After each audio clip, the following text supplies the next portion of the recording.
Assalamualaikum warahmatullahi wabarakatuh. Perkenalkan nama saya Asaf Pradela, saya dari kelas TI 04 Angkatan 2025.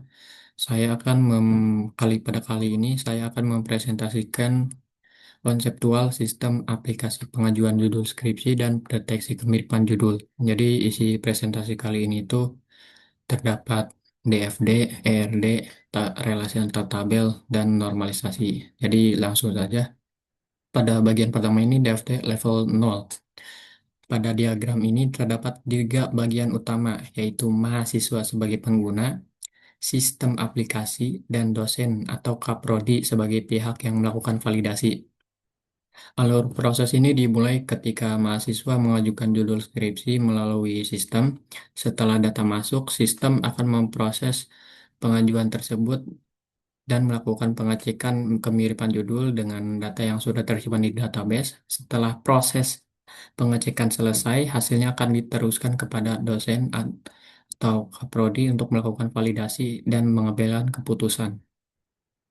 Jadi, DFD level 0 ini memperlihatkan bagaimana hubungan antara pengguna dan sistem secara keseluruhan.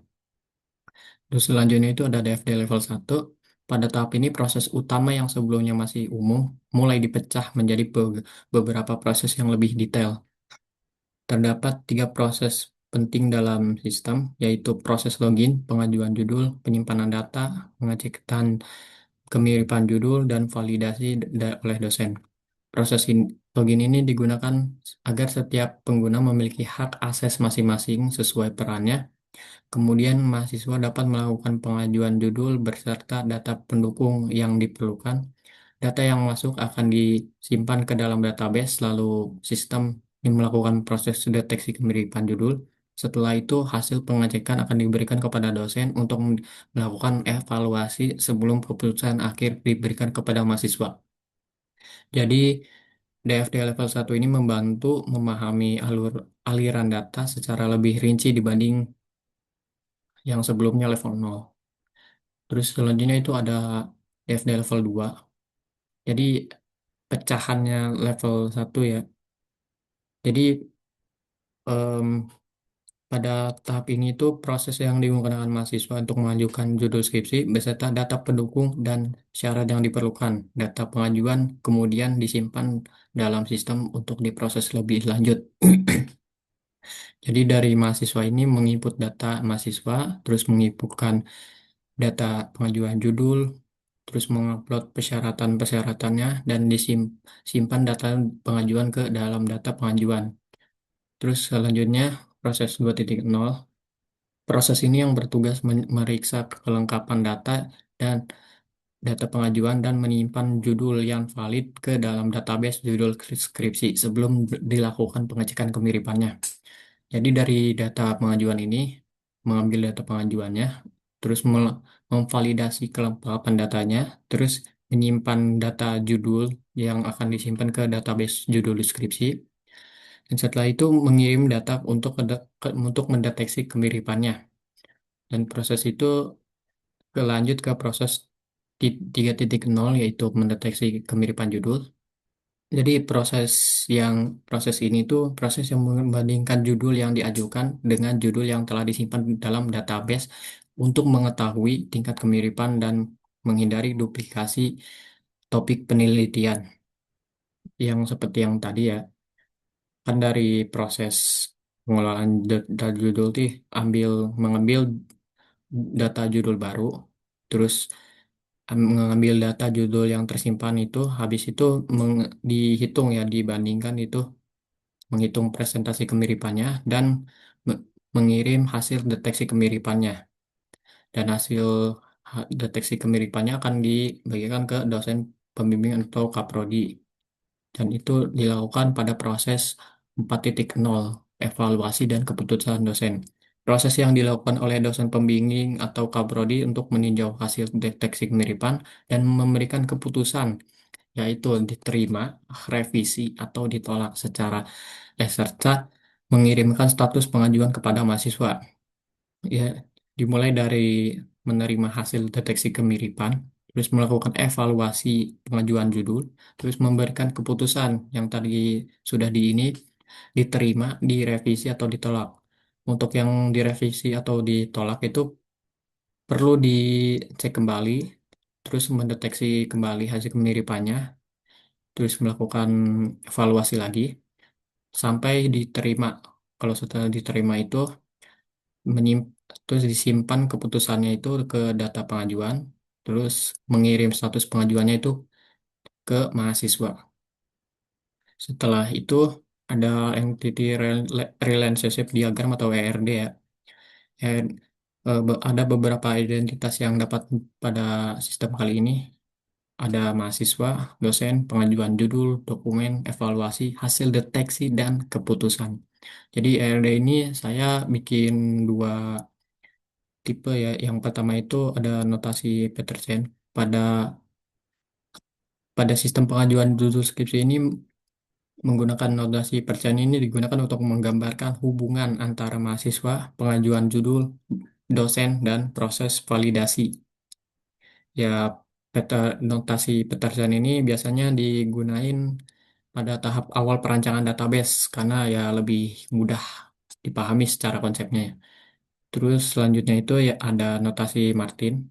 Notasi Martin ini lebih fokus pada hubungan antar tabel dalam implementasi database. Pada diagram ini dapat dilihat relasi-relasi antar tabel seperti mahasiswa, pengajuan judul, dosen, dan hasil deteksi. Untuk notasi Martin ini membantu dalam memproses implementasi database agar terstruktur tabel menjadi lebih jelas. Terus selanjutnya itu ada relasi antar tabel. Pada slide ini menjelaskan relasi antar tabel pada database judul skripsi. Relasi antar tabel itu digunakan agar dapat saling terhubung dengan baik. Buat contohnya itu satu mahasiswa dapat memiliki beberapa pengajuan judul. Kemudian ini satu pengajuan judul dapat memiliki dokumen, dokumen, hasil deteksi, dan evaluasi dari dosen.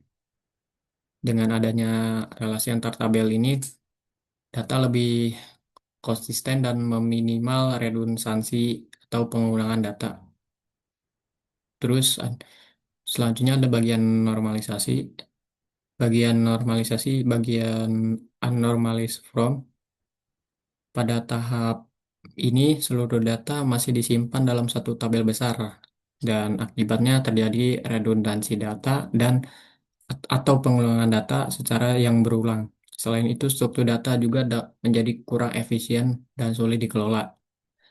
Nah, berikutnya itu ada first normal form atau 1NF.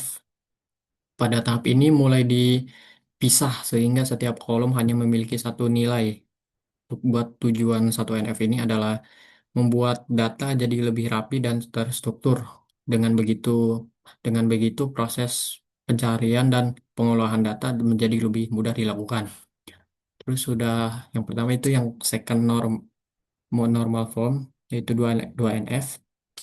Pada tahap ini itu atribut yang tidak bergantung penuh pada primary key dipisah ke tabel yang lain. Hal ini dilakukan dapat mengurangi ketergantungan parsial dan mengurangi redundansi data. Terus yang terakhir itu third normal form atau 3NF. 3NF ini setiap atribut harus bergantung pada primary key. Tujuannya itu adalah eh, menghilangkan ketergantungan transitif sehingga data menjadi lebih konsisten dan mudah dikelola. Oke, untuk kesimpulannya itu berdasarkan hasil analisis dan perancangan yang telah dilakukan, aplikasi pengajuan judul skripsi dan pendeteksi kemiripan judul dirancang untuk membantu proses pengajuan judul skripsi biar lebih efektif, terstruktur, dan terkomputerisasi. Sistem ini memanfaatkan perancangan database yang terdiri beberapa entitas yang saling berhubungan seperti mahasiswa, dosen, pengajuan judul, dokumen, hasil deteksi, dan evaluasi dan keputusan. Hubungan antar tabel tersebut itu dirancang menggunakan relasi database yang tadi itu, sehingga data dapat dikelola dengan baik dan mengurangi terjadinya redundasi data. Dan ya, mungkin segini aja presentasi saya pada kali ini. Mohon maaf banget apabila penyampaian saya itu terbata-bata atau terdapat kekurangan pada isi materi tersebut. Terima kasih. Wassalamualaikum warahmatullahi wabarakatuh.